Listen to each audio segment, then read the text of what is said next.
General de Navarra, el historiador Miquel Sorauren encontró una carta de 1834 en la que José Antonio Zurbano, agente de negocios de la Diputación de Navarra en Madrid, comunica al secretario de la entidad, José Baset, la distribución en Madrid de, textual, una proclama de Zumalacárregui en la que dice que en atención a la inactitud y abandono con que mira la defensa de su causa don Carlos, se declara el Reino de Navarra y provincias vascongadas en República Federal, y para ello se convocarán a los estados, luego que las circunstancias de la guerra lo permitan.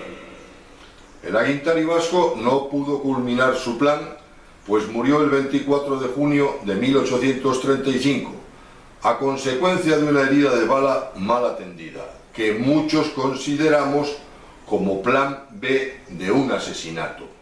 El 28 de agosto de 1839, a bordo del buque North Star, anclado en Pasajes, el comandante de las fuerzas inglesas que luchaban contra los vascos, Lord John Hay, y sus colaboradores redactaron el texto fundamental del Convenio de Vergara, que debía concluir la guerra entre carlistas e isabelinos. Sin embargo, el 1 de septiembre de 1839, Mr. Wilde, agente secreto, testigo y actor de los sucesos, informó al jefe del gobierno inglés, Palmerston. En consecuencia del convenio, Espartero llegó al día siguiente, 30 de agosto, a Vergara, por haberse previsto la reunión de fuerzas en Vergara. Maroto y su Estado Mayor estaban allí. Maroto informó a Espartero que él y sus oficiales habían venido para probar su sinceridad y buena fe, pero que lamentaban tener que decir que ninguno de los batallones incluidos en el convenio había obedecido su orden de marchar sobre Vergara, dando como razón de que no podían poner fe en la convención hasta que sus fueros hubieran sido reconocidos por las Cortes. Este acontecimiento imprevisto pareció paralizar a todos. Nadie sabía qué contestar. Urbistondo y Torre se ofrecieron a hacer otro esfuerzo para intentar que las tropas obedecieran las órdenes de Maroto. Imposible olvidar el detalle de que ninguno de los batallones incluidos en el convenio había obedecido su orden. Imposible también olvidar un concepto tan mayoritario que incluso Sabino de Arana Goiri lo aprendió. Fui yo carlista hasta los 17 años, porque carlista había sido mi padre. Pero era un carlista per accidens, en cuanto que el triunfo de don Carlos de Borbón me parecía el único medio de alcanzar los fueros. Deseaba que don Carlos se sentara en el trono español no como fin, sino como medio de restablecer los fueros, que fueros llamaba yo en aquella época a nuestras instituciones. A este respecto, creo que nos conviene tener en cuenta la opinión expresada por el padre de la democracia contemporánea, Jean-Jacques Rousseau. Hay un abismo entre el pueblo libre haciendo sus propias leyes y un pueblo libre eligiendo sus representantes para que éstos les hagan sus leyes. Estará de más citar la opinión que este filósofo tenía sobre los vascos. Guernica es el pueblo más feliz del mundo. Sus asuntos los gobierna una junta de campesinos que se reúne bajo un roble y siempre toman las decisiones más justas. La etnología histórica nos muestra mediante este preámbulo hasta qué punto se había propagado en el pueblo vasco la enfermedad cultural denominada costumbrismo. El uso continuo de una solución a un problema crea una costumbre. Pero comportarse por costumbre, guardando las formas, sin conocer las razones del uso que indujo su creación, convierte al ser humano en un zombi cultural. ¿A qué conduce esto? Oigamos a un contemporáneo de Sabino Arana, don Miguel de Unamuno, hablar de su pueblo, del pueblo vasco y de su idioma, el escuara. Eres un pueblo que te vas. Estorbas en la vida de la universal sociedad. Debes irte, debes morir, transmitiendo la vida al pueblo que te sujeta y te invade. Esa lengua que hablas, pueblo vasco, ese euskera desaparece contigo. No importa, porque como tú, debes desaparecer. Apresúrate a darle muerte y enterrarle con honra. Y habla en español. Antoine Thompson Dabadie d'Arrast, nacido en Dublín, hijo de irlandesa y vasco de Xiberúa, consciente de la gravedad de la situación, decidió intervenir. Aquel explorador y científico tan sabio, ¿por qué lo hizo convocando a los poetas populares en sus certámenes literarios y a la buena gente en sus fiestas eúscaras?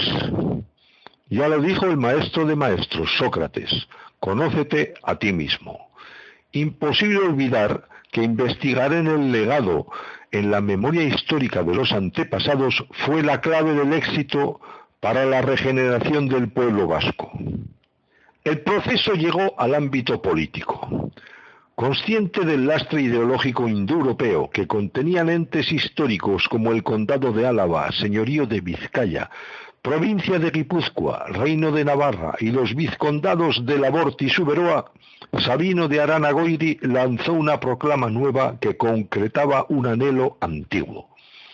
Euskotarrena berria, Euskadi da. Euskadi es la patria de los vascos. Con la siguiente matización: si crees que la patria es el suelo que pisas, no sabes lo que es patria. Diseñó una bandera unitaria, fundó un partido político basado en conceptos aborígenes, Jaungoikua eta Lagizarra, Dios y ley antigua, definiendo su objetivo vital en un juramento, ratificado en el caserío Larrazábal de Begoña el 3 de junio de 1893. Ofrecí todo cuanto soy y tengo en apoyo de la restauración patria, y juré, y hoy ratifico mi juramento, trabajar en tal sentido, disponiéndome en caso necesario al sacrificio de todos mis afectos, desde el de la familia y la amistad hasta las conveniencias sociales, la hacienda y la vida misma. La vida le exigió cumplir cabalmente su palabra y lo hizo. Sus ideas calaron en miles de vascos, pero aquel joven Aguintari murió a los 38 años, por una enfermedad derivada de su estancia en la cárcel. En su partido político creció un grupo denominado Alderdikeak, cuyo lema sigue siendo Lehenengo alderdia eta gero aberria, es decir, primero el partido y luego la patria, que al cabo de un tiempo desplazó a los Jelkideak. Al primer escollo, los errores de un secretario del Bizkaiburu Batzar hicieron que los vascos tomasen un tortuoso camino en julio de 1936, causando miles de muertos, exiliados, expolios y el soterramiento de las expresiones vascas durante casi 40 años. Sustituir ideales por liderazgos no es propio de vascos, y la historia nos muestra resultados tan nefastos como la destrucción de la Navarrería de Pamplona en 1276, la invasión del Reino de Navarra en 1512 o la napoleónica de 1808. Algo similar aconteció con los carlistas del bando ganador. Curiosamente, ya lo había predicho Sabino Arana en Bilbao, el 31 de agosto de 1894. Desde hoy podríamos predecir, sin presumir de profetas, las consecuencias que sucederían a los diversos resultados de las elecciones. Si los carlistas vencieran en ellas, Navarra cae, pero cae también el carlismo.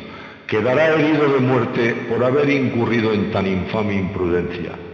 Ni los navarros podrán esperar ya fueros, ni los carlistas verán el triunfo de sus ideas. Los efectos serán destructores para ambos bandos y de ruina para Navarra, y el único que se aprovechará del botín de guerra y del fruto de la victoria será el gobierno español. Durante la infinita y trágica noche franquista, el pueblo vasco retornó a la senda de sus arbasoak, de los habitantes del bosque. De las raíces volvió a fluir la savia originaria, que hizo retoñar ramas y brotar hojas. Pese a las prohibiciones, los valores originales recobraron respeto y aprecio. El milenario idioma nativo recuperó nombres de personas y lugares. Revivieron danzas, vestimentas, rituales, instrumentos, cantos, símbolos y mitos. Será sabio seguir sin hacer caso de la experiencia de los antepasados, o de un hombre que fue capaz de rechazar el mando de la armada inglesa a Wellington y la francesa a Napoleón. Todo por la patria, nada para las facciones. Era la fase favorita de Esteve Peyot, fallecido en 1856, siendo considerado el último corsario vasco. Franco murió y la monarquía fue restaurada en España sin referéndum. Surgieron demasiados partidos políticos al estilo de los Alderquideac, e incluso cristalizaron tendencias rivales entre los políticos vinculados a la lucha armada. Ignorando su aptitud para el autogobierno vecinal, los vascos no fueron conscientes de la postración de su secular autocracia y volvieron a dejarse llevar por líderes en vez de seguir sus ideales milenarios. De modo parecido a como el hábito no hace al monje, la democracia en el Reino de España no consiguió erradicar el españolismo franquista, ni tan siquiera minimizarlo sustancialmente según cómo se mire. Se firmó un convenio económico que al cabo de 40 años no se ha terminado de cumplir, y sin referéndum se amejoró un fuero inexistente. Pero lo que me aturde es que soliciten el derecho de los vascos a decidir aquellos que no les reconocen a los vecinos su derecho a opinar sobre numerosos aspectos de su entorno, ni tan siquiera del día a día. Leyes, normas, decretos, reglamentos y disposiciones asfixiantes para todo y para todos. La implantación de la dictadura del funcionariado en el país de los vascos es un hecho muy grave, a mi modo de ver. Don José Miguel de Barandiarán regresó del exilio, siendo reconocido y exaltado como el mejor antropólogo europeo vivo. Impartió clases en la Universidad del Opus Dei Cita en Pamplona y allí lo conocí. No comprendo por qué se autoproclaman discípulos suyos personas que nunca vi en sus clases o no siguen sus enseñanzas, que es mucho peor. Nos enseñó que el humanismo es el único elemento de cultura propiamente humano, denominado Gizavidea en euskara y que literalmente significa camino del ser humano. Pero, además, afirmaba que ha sido durante generaciones el más firme baluarte de la convivencia y comportamiento de los vascos.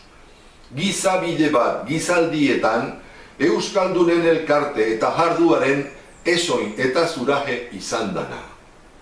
Me preocupa que ninguna universidad del País Vasco, ni la pública de Navarra, ni la del Opus Dei, ni tan siquiera la Sociedad de Ciencias Aranzadi o la Sociedad de Estudios Vascos Euskikaskuntza difundan sus enseñanzas. Sin embargo, lo que me aterra es que lo fundamental de la cultura, el humanismo, el Gizavidea, no tenga dolientes. Genetistas de la talla de Richard Dawkins o José María Basabe afirman que las mutaciones genéticas se deben a la cultura. El proceso biológico sintetizado es como sigue. Los pensamientos generan actitudes que desarrollan los comportamientos definitorios del carácter de las personas. Y este carácter condiciona la biología individual tanto como la que se transmite genéticamente. Este proceso se da, por ejemplo, en la eskukotasuna, que es la independencia personal, la cual genera la burjabetasuna o independencia colectiva. Pero si el Gizavidea no tiene dolientes en los ámbitos de la investigación ni de la difusión, mal puede tenerlos en los demás. Se puede ser vasco viviendo en el Goierri de Guipúzcoa o en la Pampa de Argentina. Se puede ser vasco sin saber hablar euskara, como se puede ser cristiano sin saber latín o siendo mudo. Pero si se olvida el Gizavidea, no se puede. Tan sencillo como el amaos los unos a los otros como yo os he amado. Por esta razón hemos decidido realizar este humilde video con párrafos indispensables de dos clases del maestro. Si quieres aprovechar tu vida, no desperdicies estas enseñanzas. Bueno, ya hemos tratado en las sesiones precedentes, en todas las lecciones precedentes, acerca de ciertos rasgos de la cultura del pueblo vasco. Luego viene todavía cómo conseguiré que me ayuden o colaboren conmigo las diferentes fuerzas o agentes naturales que actúan cerca de mí, en el entorno. ¿Cómo lograré eso? Pues la contestación ha sido conocerlos. Y en la medida en que los conocemos, ir poniéndolos a nuestro servicio. Es decir, creando ciencias y técnica. Ciencias y técnica que nos logran, que nos consiguen que esas fuerzas, los agentes de la naturaleza, pues, se pongan a nuestro servicio. La ciencia y la técnica. Pero todavía se plantea el hombre otras preguntas. Tiene otros problemas. Es, por ejemplo, ¿cómo lograré, para satisfacer las exigencias de mi vida, que colaboren mis semejantes conmigo? ¿Cómo lograré que otros, como yo, pero que colaboren conmigo para satisfacer las exigencias de mi vida? Y eso se logra mediante asociación, asociándonos con otros. Diversas formas de sociedad, por ejemplo, la familia, la vecindad, el pueblo y otras muchas formas de asociación que tenemos. La sociedad es, por lo tanto, la contestación a esa pregunta. Pero hay todavía otra pregunta también fundamental, que es, por ejemplo, ¿y cómo me entenderé con mis semejantes para poder hacer efectiva esa asociación? Porque tengo que entenderme con ellos. ¿Cómo me entenderé con mis semejantes? Y eso se hace mediante un sistema de símbolos, o sea, mediante el lenguaje. El lenguaje es contestación a esa pregunta. Muchas de esas preguntas, muchos de esos problemas, los más, 4 por lo menos, o 5, y sus correspondientes soluciones, son en realidad problemas que tienen no solamente los hombres, sino también, por ejemplo, los vegetales. Cómo comer, cómo alimentarse, cómo beber. Ese problema también tienen los vegetales. Y lo solucionan a su modo. También tienen los animales eso. Pero el cómo lograré poner ciertas fuerzas a mi servicio, eso también en cierto modo ya hacen los animales. Ya se valen de determinadas fuerzas, de determinados agentes para sus quehaceres. Luego, también, cómo a mis semejantes los pondré a mi servicio o cómo colaborarán conmigo. También muchos animales hacen eso. Se asocian con otros, forman sus sociedades. Eso también lo hacen muchos animales. Pero también cómo me entenderé con los demás. Los animales se entienden también. Ahí tienen ciertas formas de entenderse unos con otros. También eso existe. Porque el hombre tiene algo que no tienen los otros. Eso es, por ejemplo, tiene la inteligencia y tiene una voluntad libre. De modo que entonces se plantea el problema. Bueno, y que no se plantean los otros seres. Por ejemplo, ¿qué soy yo? Cuando ya llega a una cierta edad, uno ya se plantea, bueno, ya estoy llegado a aprender lo que son las cosas. Bueno, ¿y yo mismo qué soy?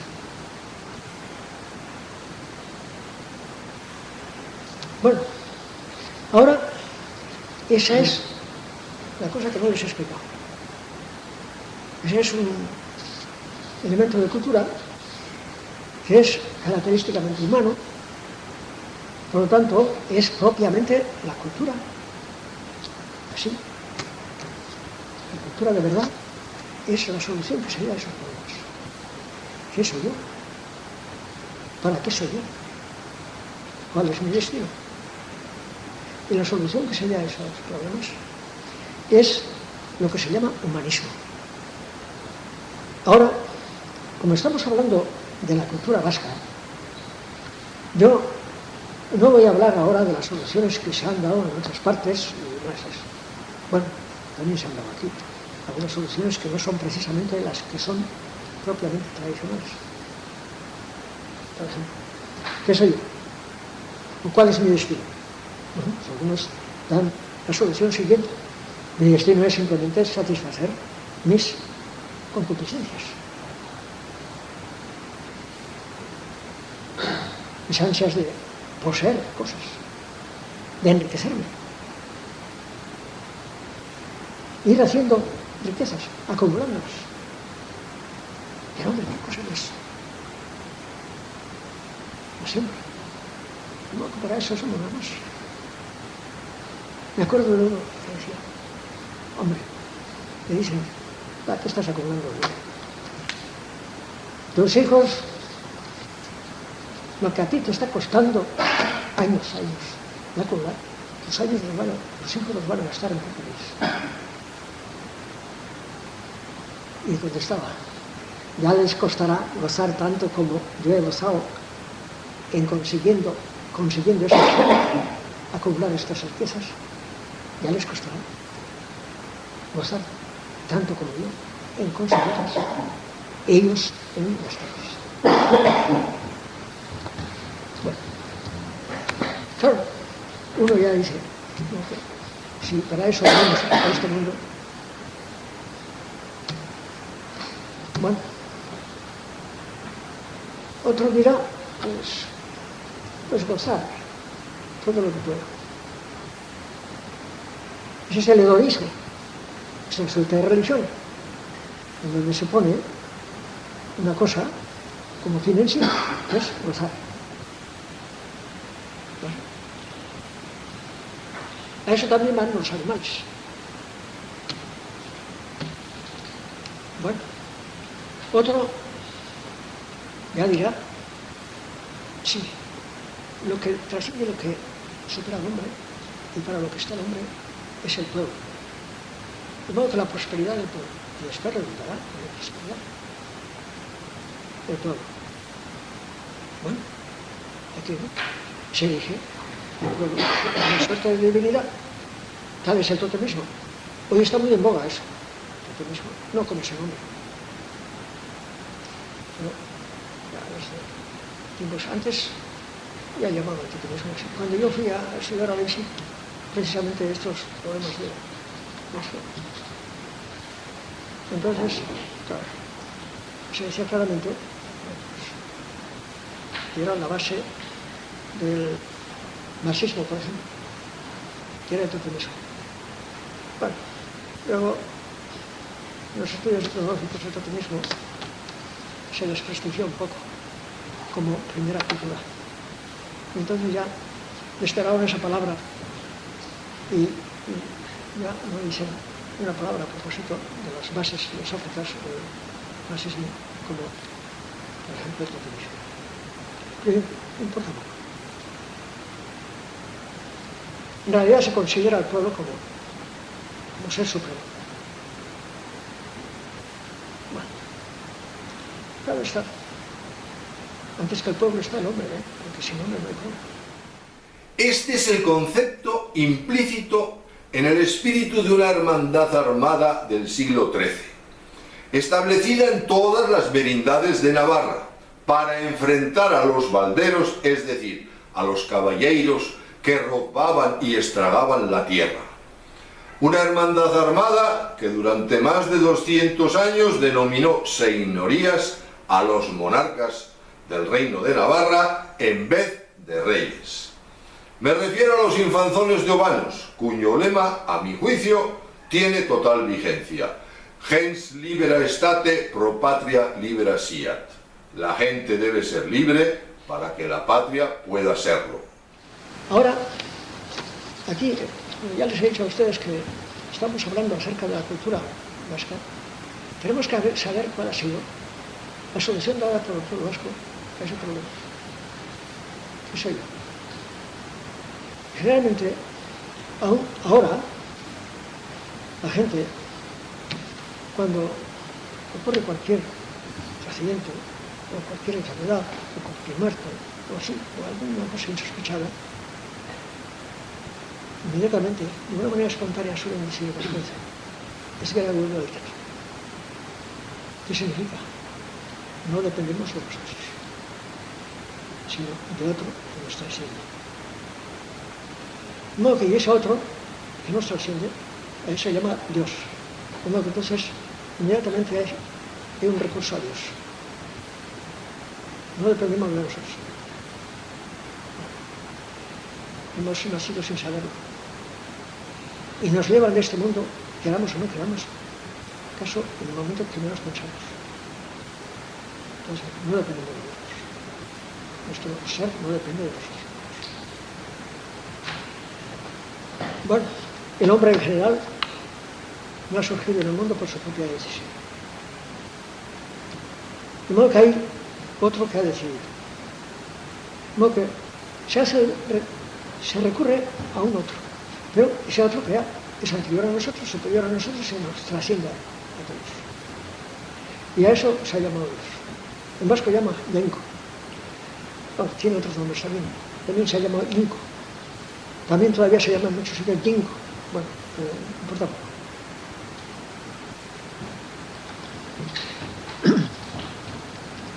De modo que eso ha sido la solución, una de las respuestas a esa pregunta. ¿Qué soy yo?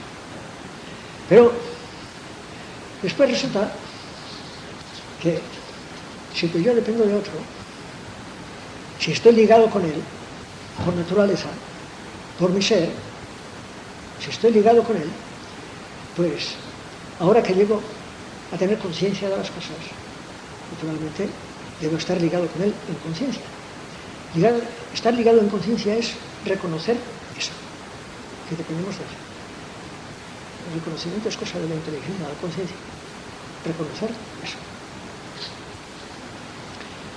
Y a eso de reconocer que dependemos de un ser que nos trasciende, a eso se llama religión.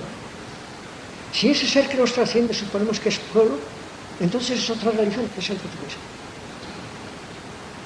Si decimos que somos nosotros mismos y nuestro goce, entonces vamos a otra religión, que es el hedonismo. Pero en cualquiera de las formas, o nos constituimos a nosotros mismos en divinidad, el ser supremo de todo nuestro contorno, o al pueblo, o a un ser que trasciende a nosotros, al pueblo y al contorno cósmico en el que vivimos.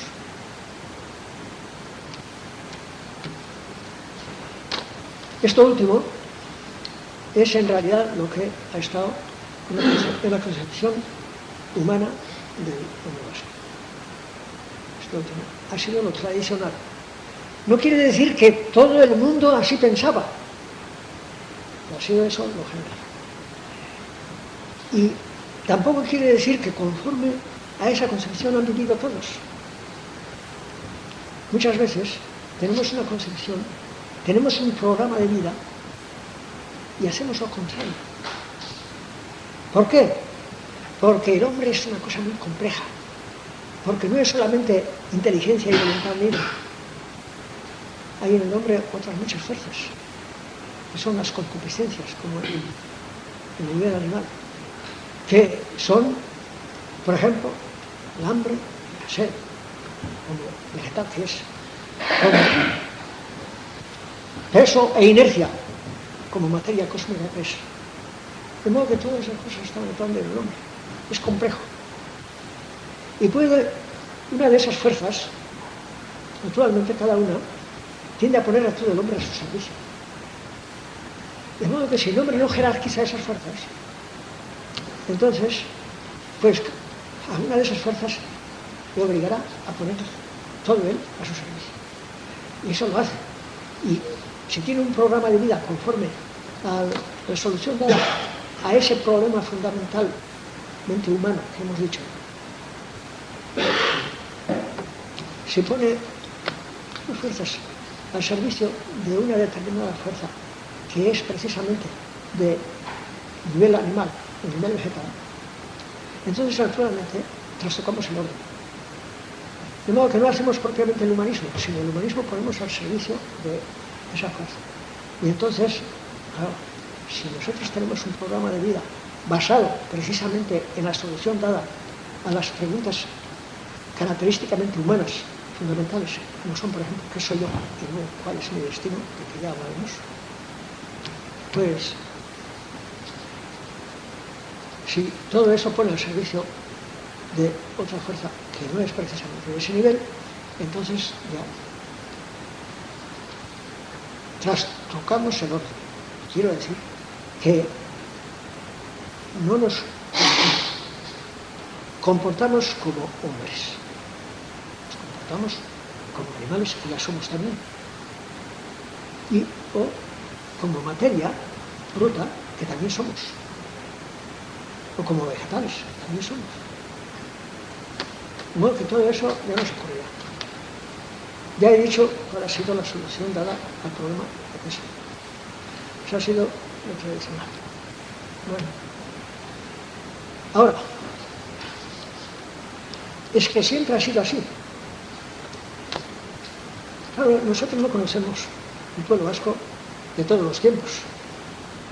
Conocemos parte, por ejemplo, parte del hombre vasco de tiempos prehistóricos, pero conocemos relativamente poco.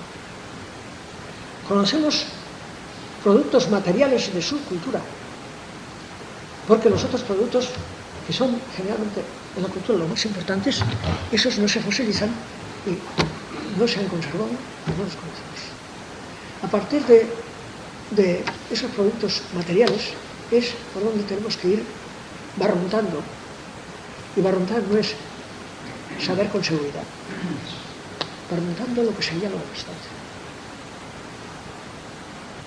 Ahora, llegamos a una época que son las postrimerías del prehistórico del País Vasco. Por ejemplo, en la época de los romanos, y cuando andaban por aquí los romanos, aquí cerca y dentro. En ese tiempo, los vascos, ellos también se hicieron a una cierta costumbre de los romanos, que era la de poner inscripciones en las piedras, determinadas inscripciones, y muchas de esas inscripciones son inscripciones que se refieren a divinidades, a cultos de esa época. Y gracias a eso conocemos una serie de nombres de divinidades locales de aquí en ese tiempo. Y de ahí sacamos en conclusión cosa que ya por costumbre luego, aunque sea en un campo marginal del centro de visión del hombre en general, en el país, pues ha llegado hasta nosotros, de aquellos tiempos remotos. O sea, que existían esas divinidades, pero esas divinidades eran casi todas pues, o fuerzas naturales que nos rodean,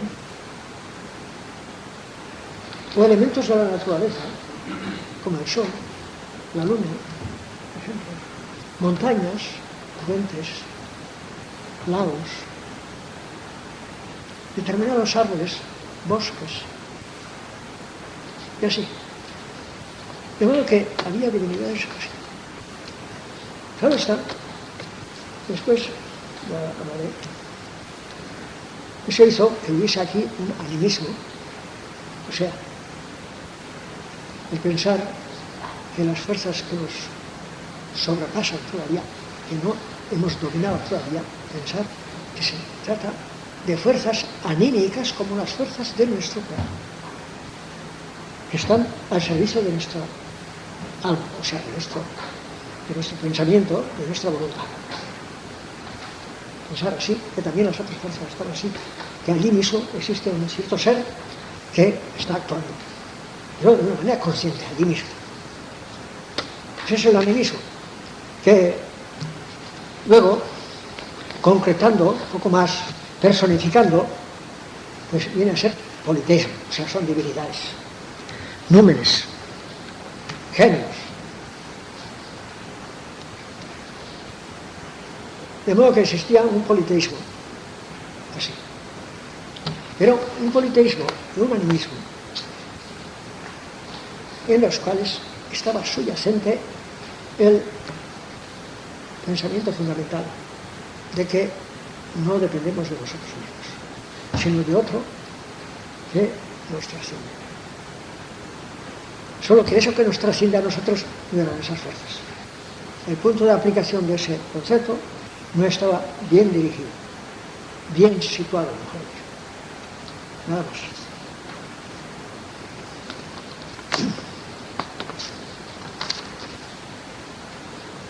Luego vino el cristianismo, y el cristianismo traía un concepto acerca del mundo. O sea, el concepto era este: el mundo que nos rodea, todo el mundo cósmico, es como una grande máquina. Y esos elementos que pensáis que son divinidades, y esas fuerzas que pensáis que son de esas divinidades, pues son piezas de esa máquina, que están actuando conforme a determinadas normas desde el principio. Y vuestro quehacer con respecto a este mundo que nos rodea es conocer mediante la observación y la experiencia, ir conociendo esos elementos y esas fuerzas. Y a la medida en que vayáis conociendo esas fuerzas y esos elementos, los pondréis a vuestro servicio. El mundo todo el que os rodea se ha hecho para vosotros, para vuestro servicio. Solo que en tanto los pondréis a vuestro servicio en cuanto los conozcáis. Ese era el concepto nuevo que traía aquí. Y claro, entonces resulta que esas divinidades eran consideradas como otras tantas fuerzas naturales, que había que estudiar, conocer y no ponernos de hinojos delante de ellas, sino tratar de dominarlas mediante conocimiento, mediante la ciencia y la técnica. Bueno, ahora, pero resulta que si efectivamente nosotros dependemos de otro que nos trasciende, pues entonces quiere decir eso, que nosotros estamos ligados con él. Si estamos ligados con él por naturaleza, naturalmente nuestra conciencia, que es la parte más importante de nuestro ser, pues está ligada con él. La forma de estar ligada es precisamente reconociendo que sí dependemos de él. Reconocer que nosotros dependemos de algo que nos trasciende, eso ya es una religión. A eso se llama religión. Todo lo demás que son, por ejemplo, una cantidad de símbolos y ritos y demás, son precisamente para recordar ese pensamiento. No son religión, sino eso, símbolos. Sí, nosotros estamos obligados con él. ¿Pero cómo? Pues por ese reconocimiento consciente. Pero como el hombre no es solamente inteligencia, sino también es voluntad libre, pues también tiene que estar ligado en cuanto a la voluntad. La forma de estar ligado en cuanto a la voluntad es el amor. De modo que entonces, si nosotros dependemos de él, nosotros debemos quererle a él y querer a cuantos él quiere. Por lo tanto, querer a nuestros semejantes. De modo que la cosa práctica que se deduce de ese reconocimiento de algo que nos sobrepuja es el amor a él y el amor a cuantos él ama, por lo tanto, a nuestros semejantes. Por eso, según esto, el aglutinante social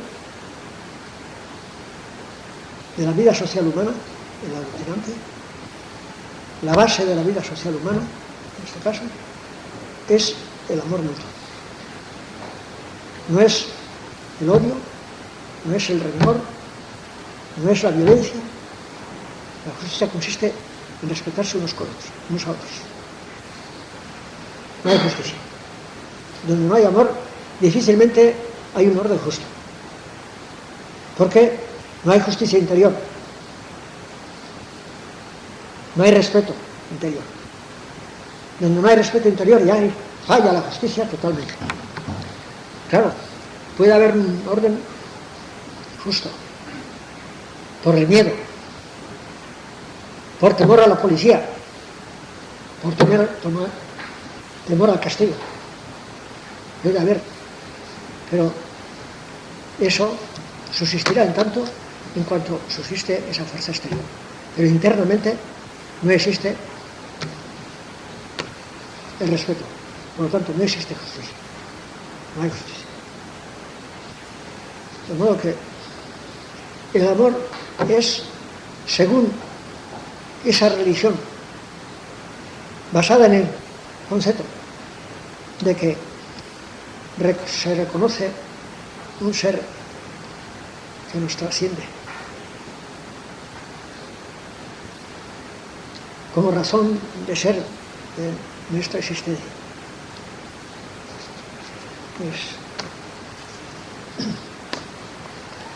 los valores humanos, los llamados valores, sin los cuales no puede subsistir debidamente el orden jurídico y moral en que se deben asentar las sociedades y las naciones, sin amor mutuo no tienen base. Pero nos respetamos acaso. Si no hay amor, nos respetamos por miedo. Porque si no le respeto, él tampoco me respetará a mí. Bueno, eso ya es otra cosa. Si yo no lo respeto, me vendrá la policía a castigarme, me llevarán a la cárcel, me impondrán una multa o me pegarán un soplamocos.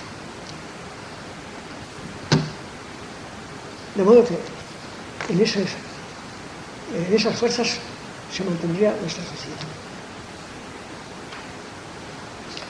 La sociedad ideal es la que se basa en el amor. Pero eso se conseguirá. El ideal completo no lo conseguimos nunca.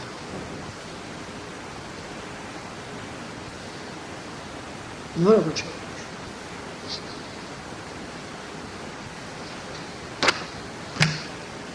A mí me decían, ahora hay cosas de votar, ni ahora no buscar los hombres. Pues no votos. le dije, bueno, puede que no vote, en mi vida he votado. No me he metido tampoco en política. Es una asignatura que no he estudiado, y dar una solución, una asignatura de un problema que no he estudiado sería cosa de imbécil. No la hago yo. Para vosotros es la política de mí. Para mí. Desde que me hice cura, el día en que me ordené de cura,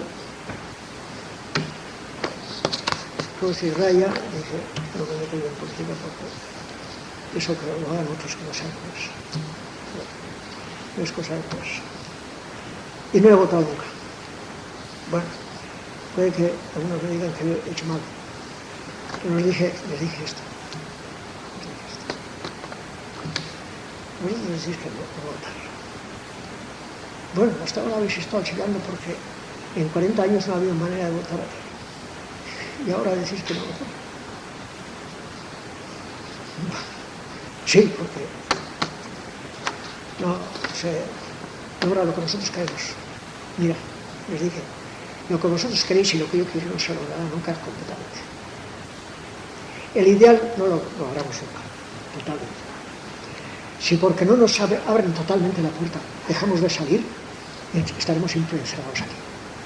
Si nos abren media puerta y podemos caber allí, debemos pasar.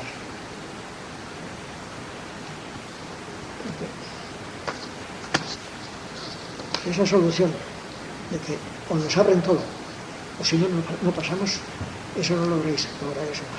Nunca encontraréis todas las puertas abiertas.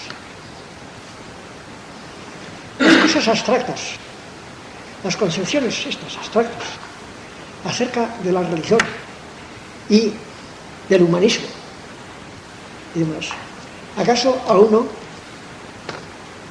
no le hacen demasiada fuerza? Fácilmente las olvida, fácilmente se escapan de nuestro campo de visión. El cristianismo pues hizo bien en poner un modelo concreto. Generalmente nosotros amoldamos nuestras conductas al modo de ser de personas que nosotros conocemos, que nos parecen que son superiores a nosotros en ciencia o en todo, y queremos seguir mejor a aquellos, los personajes concretos que nosotros conocemos. El cristianismo presentó un modelo que es Cristo, a quien imitar. Si queréis hacer vosotros vuestra vida conforme a ese amor que es el que debéis realizar, poner en práctica en vuestra vida, pues imitar a un modelo concreto que existe, que es Cristo.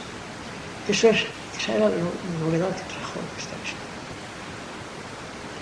Hay muchos que dicen, ¿el cristianismo acaso rompió la línea cultural del pueblo vasco? No rompió. Al contrario,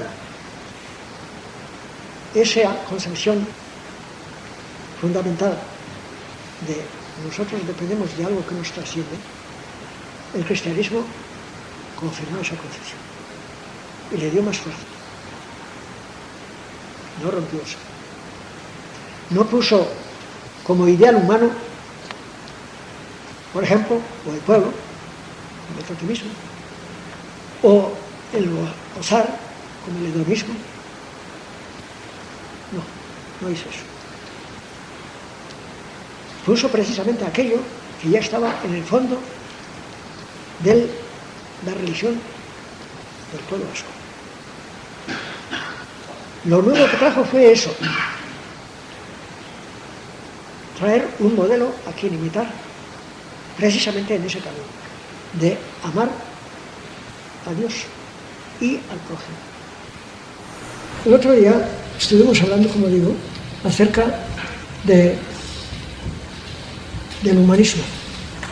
Del humanismo que en vasco se llama vis-a-vide, pero vis-a-vide significa camino del hombre, camino que debe seguir el hombre, camino humano.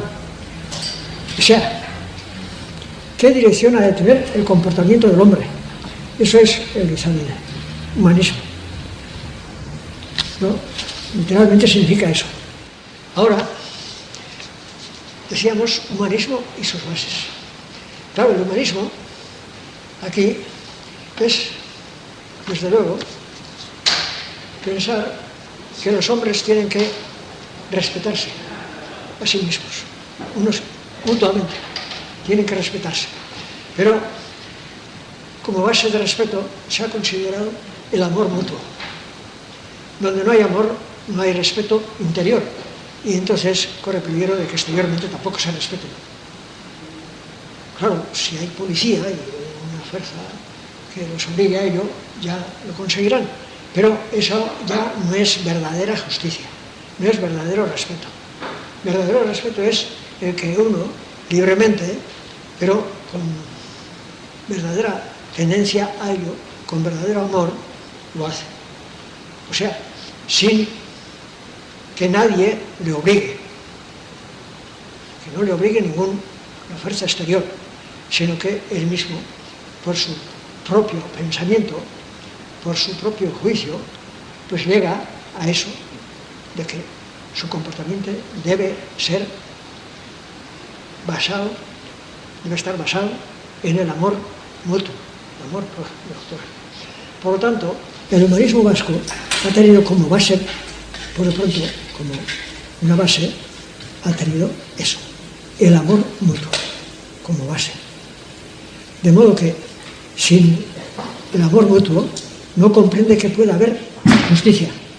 Porque, desde luego, si no hay amor, ya empezamos por faltar internamente a la justicia, internamente al respeto mutuo. Por eso, ya sé que ahora dicen, sí, no podemos, nosotros nos basamos en la justicia, no en la caridad. Ese es un mito, decir eso. La justicia sin caridad no tiene razón de ser. La caridad, o sea, el amor mutuo. Es justicia. ¿Qué es la justicia? Pues nada. Entonces, si no hay caridad, si no hay amor mutuo, la justicia es el orden que impone la policía. Nada más. Y eso no es justicia. Eso es justicia, llamémoslo así, un orden exterior. Y si a eso le llamamos justicia, entonces sí. Para eso no hace falta ninguna caridad. Pero eso no es humano eso. Eso no es humano. Ese orden es el que tienen también las bestias, el ganado tienen el Estado, igual. Están allí en cierto orden porque les imponen. Eso están y ya están. Pero nosotros no hablamos de ese humanismo que consiste en una justicia basada solamente en la fuerza, en el terror, en la policía. No. Ya sé que como el hombre es muy complejo, porque el hombre no es justamente hombre, y solamente hombre. También tiene caracteres del mundo cósmico, por lo tanto es también materia, también es vegetal y también es animal, de modo que es muy complejo. Por lo tanto, si alguna de esas tendencias que no son característicamente humanas empieza a señorearse, desde aquel momento el hombre no se comporta como hombre, sino se comporta como bestia, como vegetal o como un pedrusco que está moviéndose en el espacio.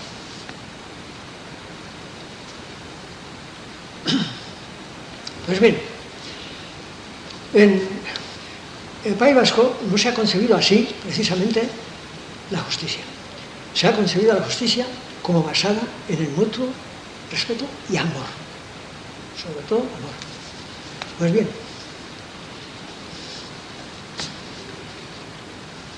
esa ha sido la base. De modo que entonces, todo el sistema de valores, o sea, la justicia, el derecho, el deber, la responsabilidad, esas cosas sobre las cuales se asienta el orden jurídico y moral en donde nosotros generalmente vivimos, pues esas cosas tienen su base en el amor mutuo. Aquí. Así se ha concebido.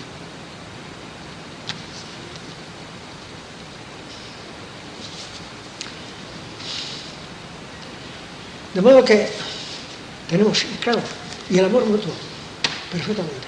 ¿Y por qué razón precisamente va a poner usted en la base el amor y no otra cosa?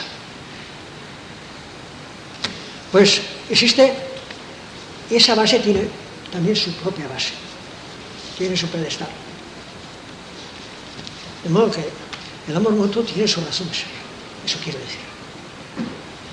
Como ya les dije a ustedes el otro día, se basa en una solución dada a los problemas característicamente humanos, fundamentales característicamente humanos. ¿Qué son? ¿Qué soy yo? ¿Y cuál es mi destino? Porque si no sabemos cuál es nuestro destino, ¿para qué somos? Es inútil pensar en resolver el problema de qué camino es bueno y cuál camino es malo. Primero hay que saber a dónde vamos para saber cuál de los caminos es el que nos lleva a ese sitio. Si no, no sabemos resolver el problema de qué camino es el bueno o malo. Tenemos que saber a dónde vamos. No, que el hombre tiene que tener resuelto el problema de a dónde va. No es como las otras cosas que no tienen necesidad de solventar ese problema. Nosotros sí. ¿Por qué? Porque somos libres y por lo tanto somos nosotros los dueños de nuestro porvenir, los responsables de nuestro futuro. Y precisamente por eso tenemos que saber cuál es nuestro destino para poder dar una razón a nuestro comportamiento.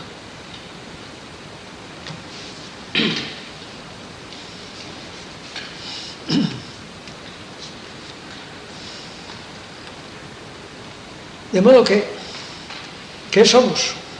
El vasco ha respondido, nosotros no somos de nosotros mismos. Es de Gara Gure Baitan, suelen decir. No dependemos de nosotros. Hemos venido sin saberlo. Y queramos o no queramos, cuando menos lo pensemos, tal vez nos llevan de aquí. De modo que eso quiere decir que no dependemos de nosotros mismos. De modo que nuestro destino está en otro sitio. Y nuestro origen también no ha dependido de nosotros mismos. O sea, si no dependemos de nosotros mismos, dependemos de otro. Y ese otro ya es, entonces, superior a nosotros y anterior a nosotros. Y a eso ha llamado Dios.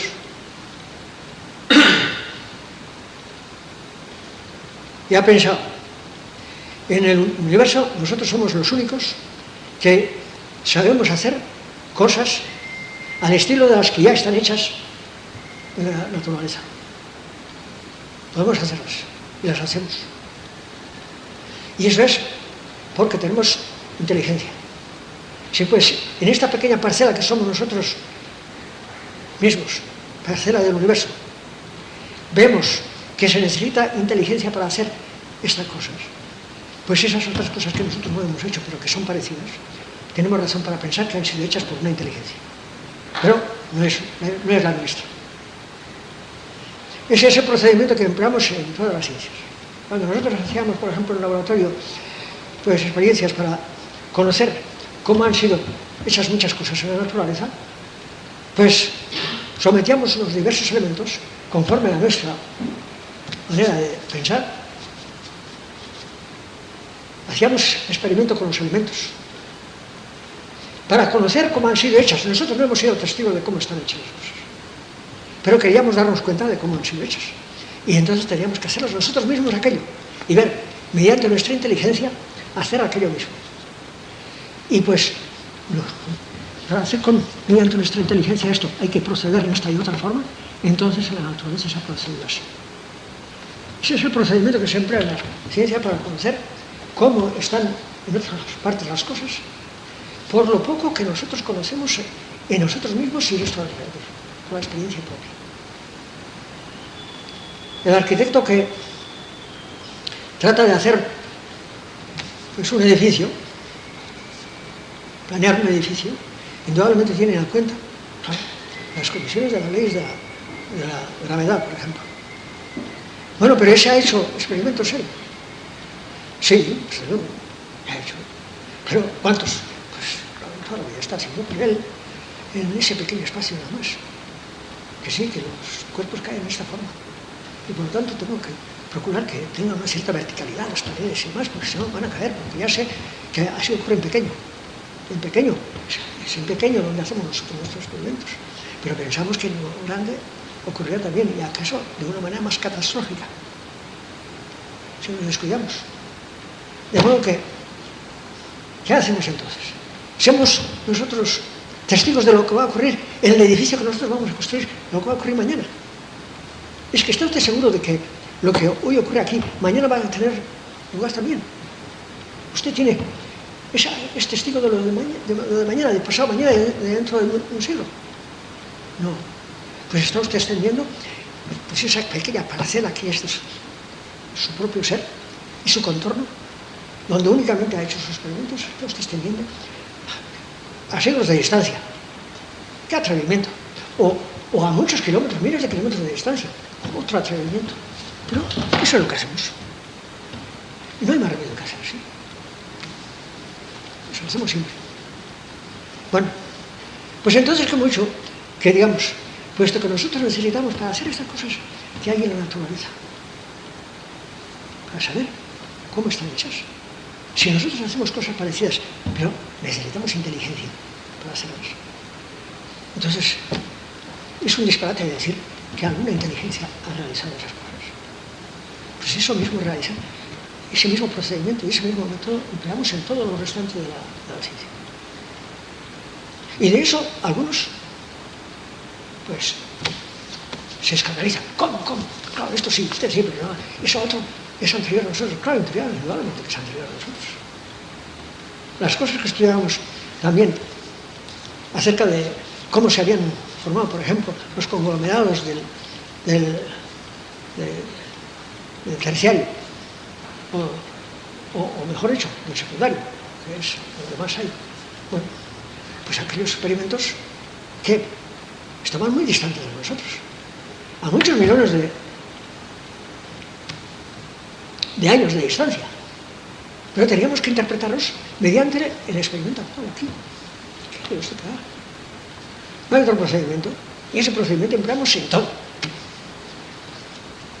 Bueno, pues si eso empleamos para decir que existe Dios, entonces ya es falso. Bueno, está muy bien. Y si es agnóstico,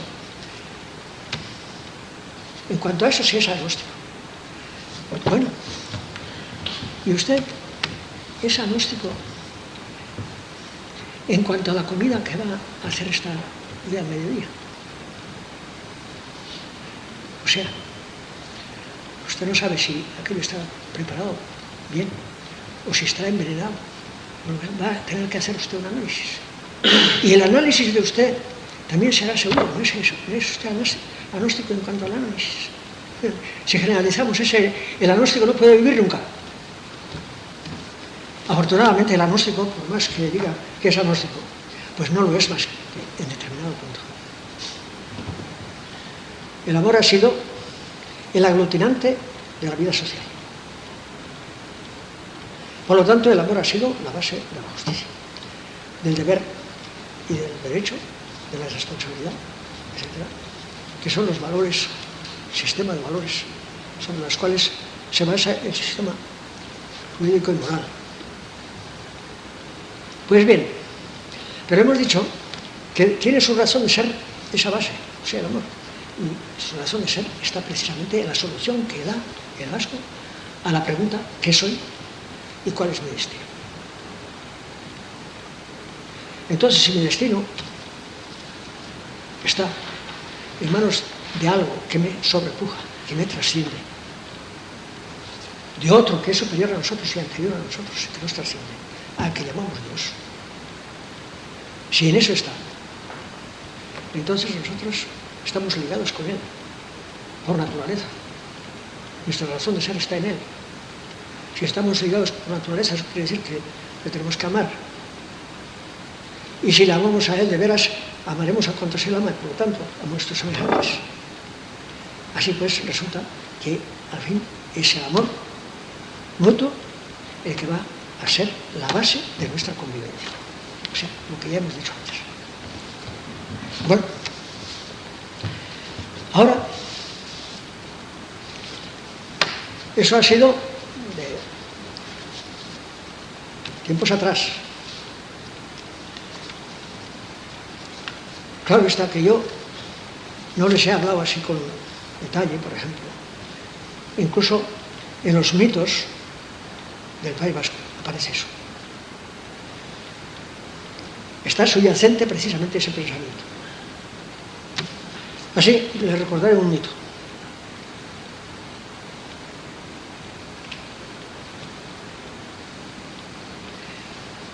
Amor a la verdad.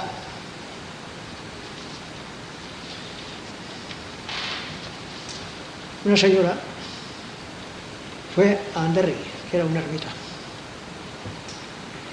y le robó a la imagen que había allí de la Virgen, le robó una prenda. Y salió. Y en el camino alguien le sorprendió. Le dijo, ¿tú has robado esto? No, no he robado. Sí que has robado. ¿Que me convierta en piedra? Sí, es que he robado. Y efectivamente se convirtió en piedra. Y allí está. Y es una lápida de época romana, con una inscripción, está allí. Y tiene allí pues una figura que es de un caballo, una caballería, sobre la cual está montada una mujer. Y dice que se quiere mujer. Bueno, o sea, que aparece en esa leyenda, pues lo importante que es decir la verdad y no mentir. Luego, por ejemplo, acuérdense ustedes de aquello que creo que les conté, del puesto de Arbeiza. Arbeiza es una población de aquí de Navarra, es un pueblo. Y allí existe una laguna. Dice que en otro tiempo, donde está ahora la laguna, existía un palacio donde vivían unos señores. Tenían una criada,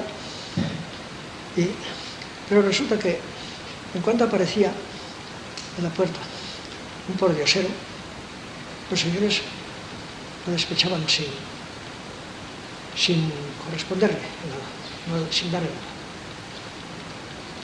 Pero un día que llegó una señora a pedir albergue, pues le dijo a la criada, el albergue yo no le puedo dar, pero en fin, le daré a usted lo que pueda, y le dio lo que tenía allí en su bolso, algún trozo de pan para ella y para un niño que llevaba al brazo.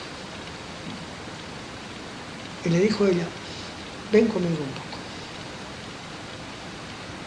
me vas a acompañar un poco hasta aquel altozano, porque ya es tarde. Bueno, pues le acompañó.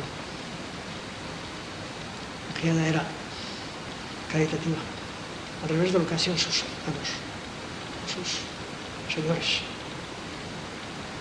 Y en cuanto llegaron al altozano aquel, se oyó un ruido, miraron atrás y ven cómo va desapareciendo el palacio, y en su lugar se forma un gran lago. Ahí tienen su leyenda que nos da a entender lo importante que es el que seamos caritativos. Luego, hay así, a ese estilo, acerca del orgullo, del robo, de la falta de fidelidad en su familia, y del mismo modo, por ejemplo, en cuanto al homicidio y demás. Hay leyendas de ese género, en todas las cuales, sí, desde luego, se habla de determinados defectos o faltas o vicios en que podemos caer. Pero en la leyenda aparecen esas cosas castellanas. Bueno, todo esto revela que, desde luego, además del orden natural en que nosotros vivimos, se reconoce un orden que nos sobrepuja. Y en ese orden que nos sobrepuja, que es una realidad que nos trasciende y que es Dios, que es ahí donde deberemos responder de nuestra conducta. Bueno, no que ese reconocimiento existe. Vamos ahora a dejar esto y vamos a ver cómo se ha practicado aquí la culturización. Quiero decir, cómo se llega en realidad a que uno vaya poco a poco haciéndose no solamente al ambiente físico donde se encuentra y por lo tanto acomodando su comportamiento a ese ambiente, sino también al ambiente social, la vida de comunidad en la que se encuentra, familia, vecindad, pueblo, etc. Tiene que ir también amoldando a las exigencias de esa vida su propia conducta. Y en eso consiste la culturización, en los contactos que tiene uno con el mundo físico y con la comunidad en donde vive. Y gracias a esos contactos es como se culturiza. Quiere decir que realiza la cultura, se hace hombre culto, persona culta. No es que precisamente el mundo físico que nos rodea nos haga cultos, o la comunidad en que nosotros hemos nacido y vivimos nos haga cultos. No. La cultura la hacemos nosotros mismos. La cultura es un acto intelectual y afectivo, pero es nuestro. De modo que lo que nosotros hacemos es que nos valemos de las opciones que nos ofrece el ambiente físico en donde vivimos para realizar conforme a esas opciones nuestra conducta, para conducirnos conforme a las opciones, conforme a las condiciones, conforme a las facilidades que nos pone el ambiente físico donde vivimos. Si yo tengo que ir ahí, no saltaré por ahí, sino que daré la vuelta por aquí. ¿Por qué? Porque esto ya no me sería fácil. Esto otro sí.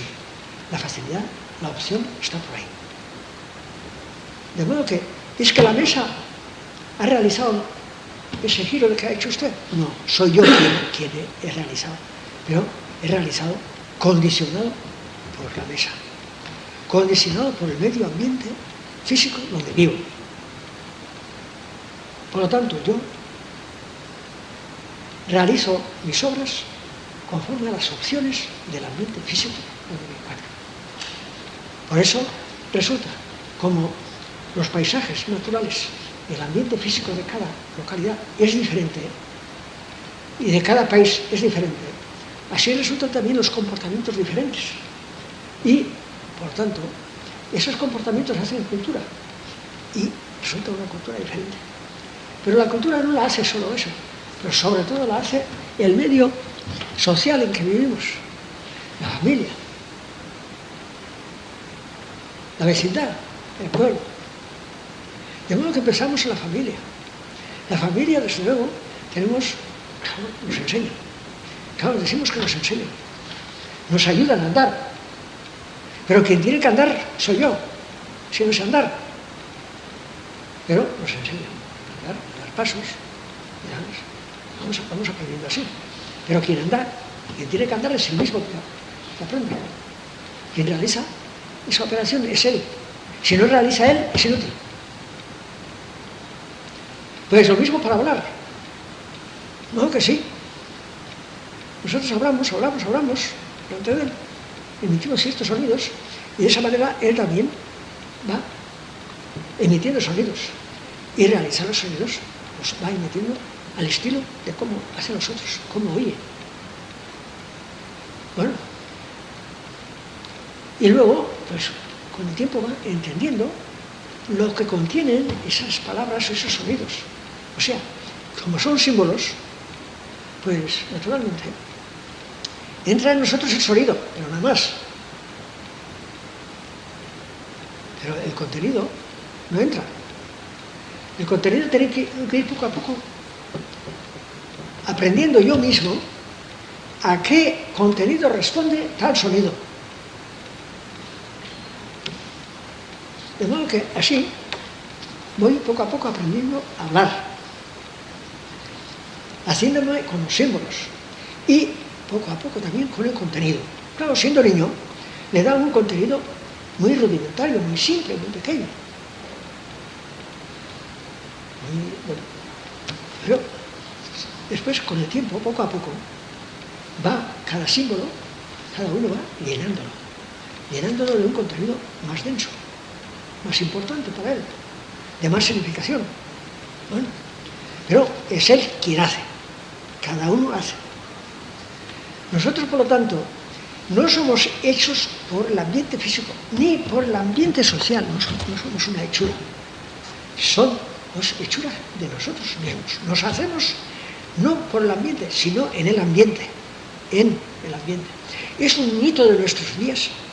Es decir, por ejemplo, que nos hace el pueblo y que al pueblo se lo debemos todo. No es nada eso, no es verdad eso. Gracias al pueblo nosotros nos elevamos a una determinada copa. El pueblo es un depositario, como que dice, es un depósito de vivencias que el hombre durante siglos ha tenido y de adelantos que ha realizado, todo eso. Por lo tanto, no nos hace aquello, nosotros nos hacemos en aquello, que es diferente. Eso de decir que nos hace el pueblo o que nos hace el ambiente y demás, eso es un mito de nuestros días. No nos hace. Somos nosotros los que tenemos que hacernos aquí. Y nos hacemos. Nosotros. Claro. Entonces no debemos nada a aquello. Sí, señor. Gracias a aquello nos hacemos. Gracias a aquello, eso sí. No es que Él nos hace, pero nosotros nos presenta opciones, nos presenta facilidades para que nuestro comportamiento vaya en tal dirección, en tal otra, y demás. Para que nuestro comportamiento le dé tal contenido y tal otro. Nada más. Algo que sí. Se lo debemos mucho a nuestros padres, a nuestros hermanos, a nuestra familia, a nuestra vecindad y a nuestro pueblo. Pero no es que ellos nos hacen. Gracias a ellos nosotros nos hacemos. En ellos. Con ellos, pero no por ellos. No porque ellos piensen dentro de nosotros. Produzcan nuestro pensamiento. Nuestro pensamiento lo producimos nosotros mismos. Por eso, los antiguos decían que había en nuestra inteligencia especies impresas, pero lo importante era la especie expresa. La especie impresa era la influencia que recibimos del exterior.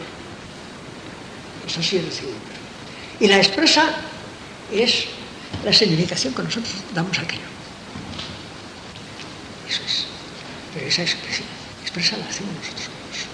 Y ese es el pensamiento. Esas son las ideas. Ese es el saber.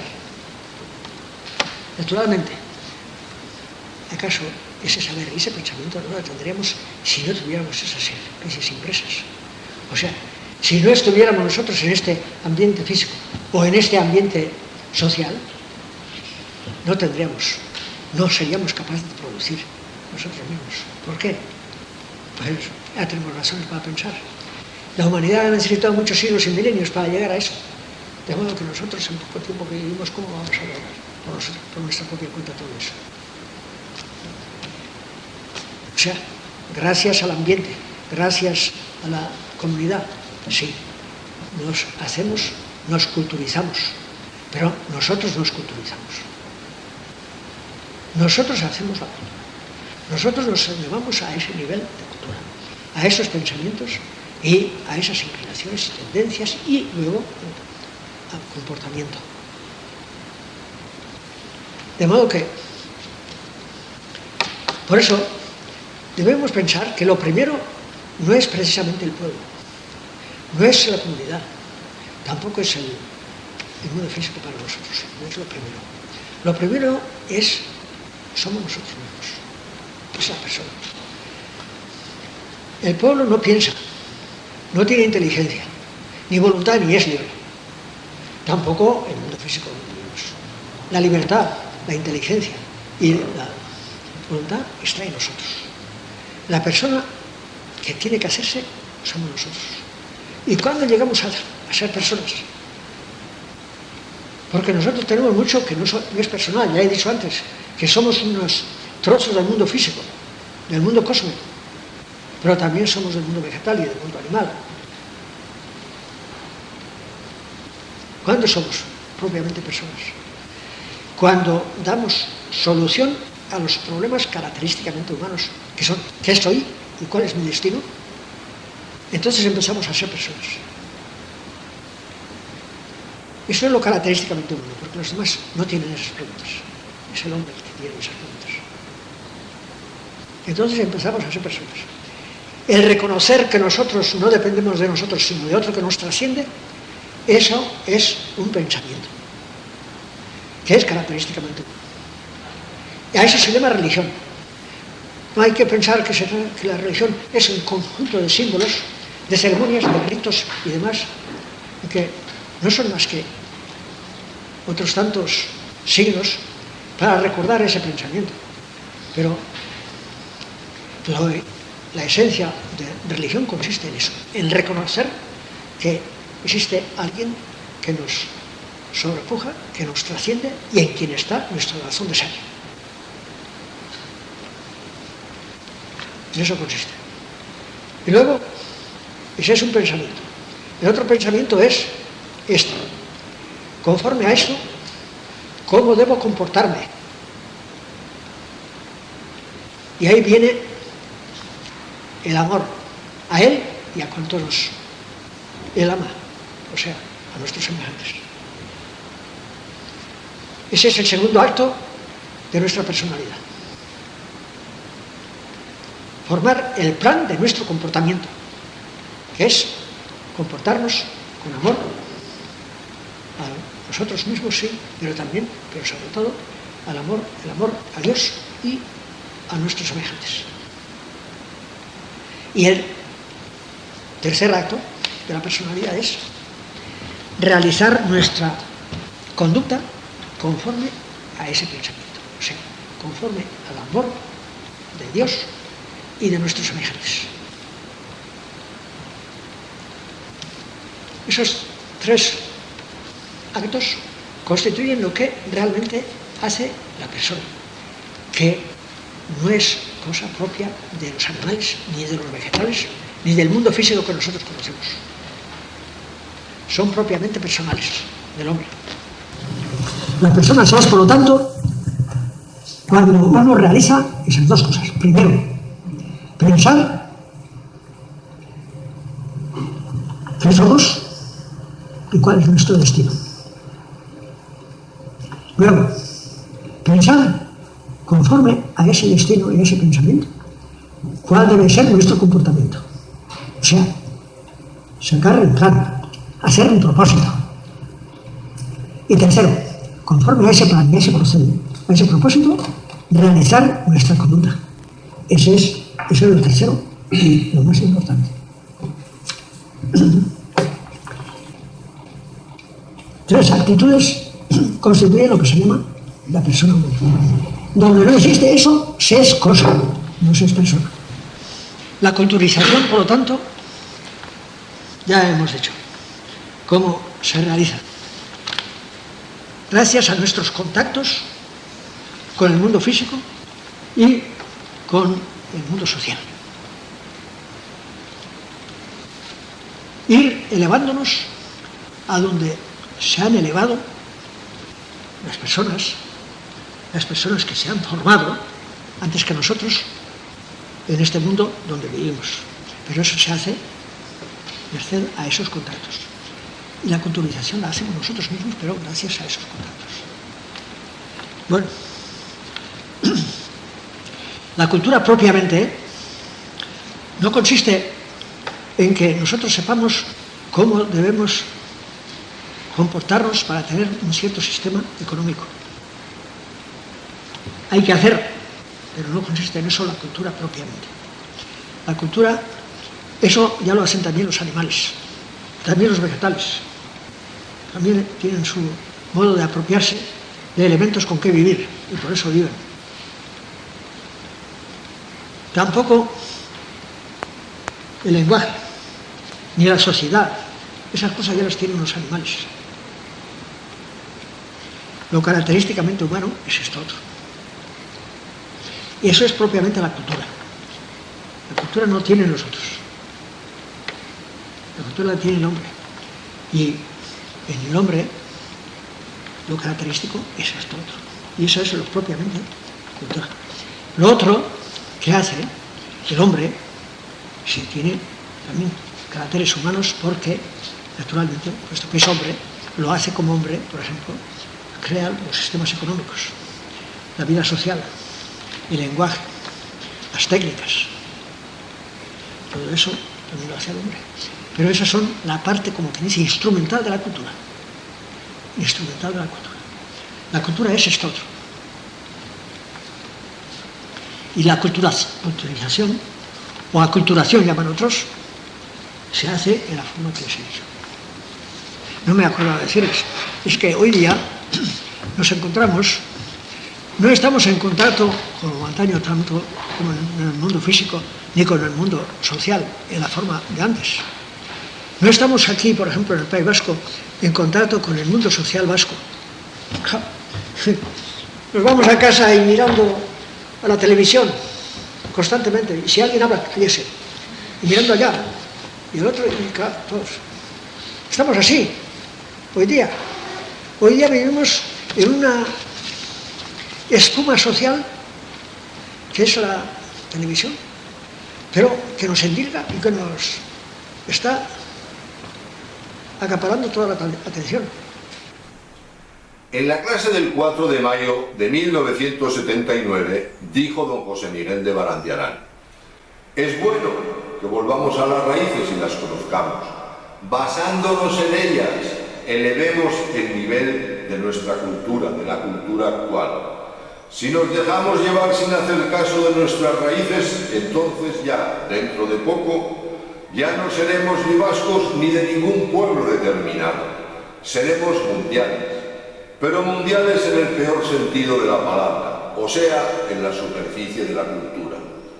¿Podemos darnos el lujo de no hacer caso del maestro de la cultura vasca? ¿Por qué la enseñanza del Gizavidea, que es el principal elemento cultural del pueblo vasco, sigue ausente de la educación básica y universitaria?